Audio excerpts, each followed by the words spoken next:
Breaking tonight, the President of the United States just told the world that Australia's soldiers, the men and women who bled and died in America's longest war, were never really needed, that they hung back, that they weren't on the front lines.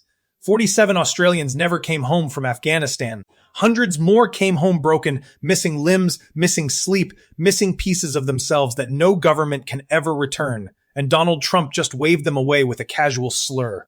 Australia's Prime Minister responded. He called the comments completely unacceptable. He praised the bravery of the 40,000 Australians who served. He defended the dead.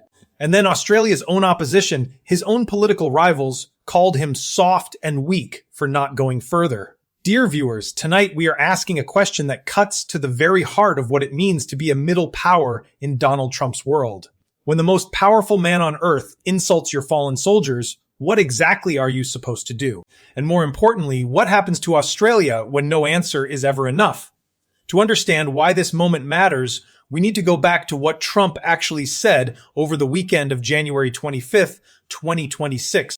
In a sweeping address, Trump claimed that NATO allies sent some troops to Afghanistan but insisted they were never needed and that they stayed a little back, a little off the front lines. Let that sink in. Never needed. A little off the front lines. This was not a slip of the tongue. This was a calculated statement from a man who has made the humiliation of allies a cornerstone of his foreign policy. Trump has spent years demanding more from alliance partners, more money, more troops, more sacrifice, while simultaneously rewriting the history of that very sacrifice the moment it becomes politically inconvenient for him. More than 3,500 soldiers from across the coalition died in Afghanistan. The United States lost 2461. The United Kingdom lost 457. Australia lost 47. Canada, France, Germany, Poland, nation after nation sent their sons and daughters into the mountains and deserts of a country most of them had never heard of, because America asked them to come and allies show up. Australia didn't just show up. Australian special forces operated in some of the most dangerous environments of the entire conflict. The diggers served with distinction, with honor, and with devastating personal cost.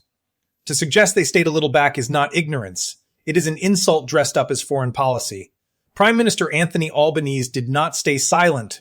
On Sunday, he went to the ABC and confronted Trump's claims directly. He spoke of the 47 Australian families who will be hurting by these comments. He called the service of Australia's veterans brave. He said the troops were certainly on the front lines defending democracy, freedom, and Australia's national interest. Asked directly whether the comments were insulting and appalling, Albanese said they quite clearly were. He called them just entirely not appropriate. He was measured. He was firm. He was dignified. Translation: Albanese walked the line that every Australian Prime Minister before him has had to walk, defending Australia's honor without detonating the alliance with Washington that underpins the nation's entire defense architecture. The AUKUS submarine partnership, the Five Eyes intelligence network, the joint facilities at Pine Gap, all of it sits in the shadow of the American relationship. Every word Albanese says publicly about Trump is calculated against that weight. And yet, it still wasn't enough for some.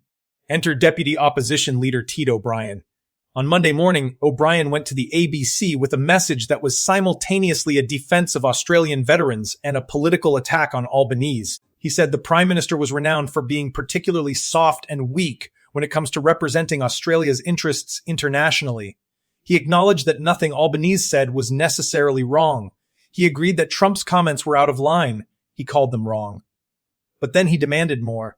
Those people who have had their loved ones serve and die, O'Brien said, would have expected something a little bit more strong. Dear viewers, let us pause here and examine what is actually being argued. The opposition agrees that Albanese's words were factually correct. The opposition agrees that Trump was wrong.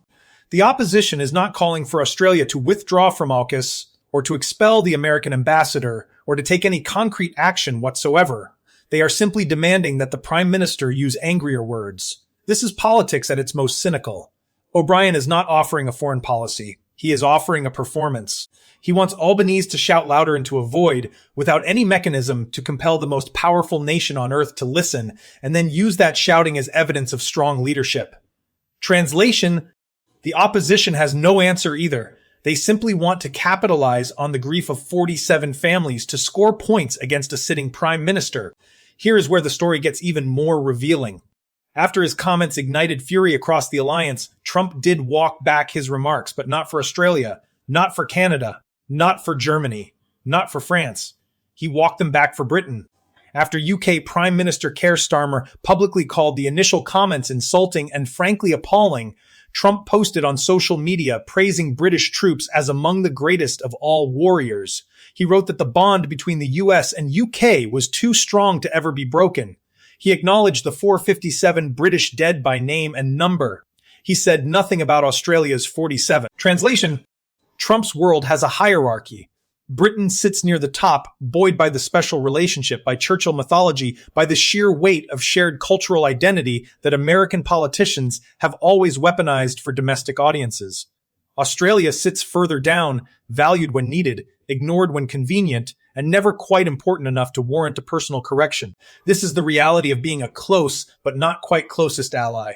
Australia is not the UK. It never has been. And in a world where Trump's foreign policy runs on transactional relationships and personal branding, that distinction has very real consequences. Let us zoom out further, dear viewers, because this incident is not just about Afghanistan. It is about the structural vulnerability of Australia's strategic position in 2026. Australia has bet enormous political capital and soon enormous financial capital on the American relationship. AUKUS is the most significant defense commitment Australia has made since the Second World War. The nuclear-powered submarine pathway ties Canberra to Washington for decades. It requires trust, continuity, and mutual respect. And yet the man currently sitting in the White House just told the world that Australia's soldiers were never needed. This is not a minor diplomatic incident. This is a flashing warning light on the dashboard of Australian foreign policy. If Trump is willing to casually dismiss the sacrifice of fallen Australian soldiers, what does that say about the reliability of the commitments he is making today? What guarantees does Australia actually hold when the alliance is tested, not in a press conference, but in a real crisis? These are questions that neither Albanese nor O'Brien fully answered this week. The government is focused on damage control. The opposition is focused on political advantage. Neither is having the deeper, harder conversation Australia actually needs to be having.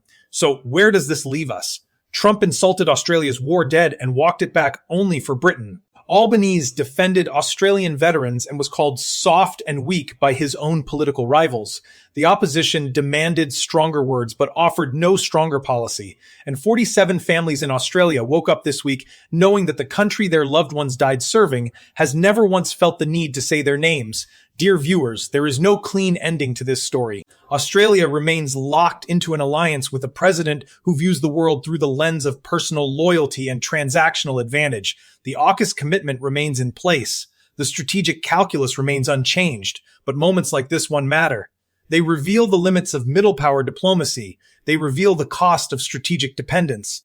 And they reveal how quickly the sacrifices of ordinary soldiers can be erased by the careless words of extraordinary power. Australia deserved better this week. The 47 deserve better. Whether they will get better, that is the question this nation must begin to answer. If this analysis gave you something to think about, please subscribe and share. The conversation doesn't end here.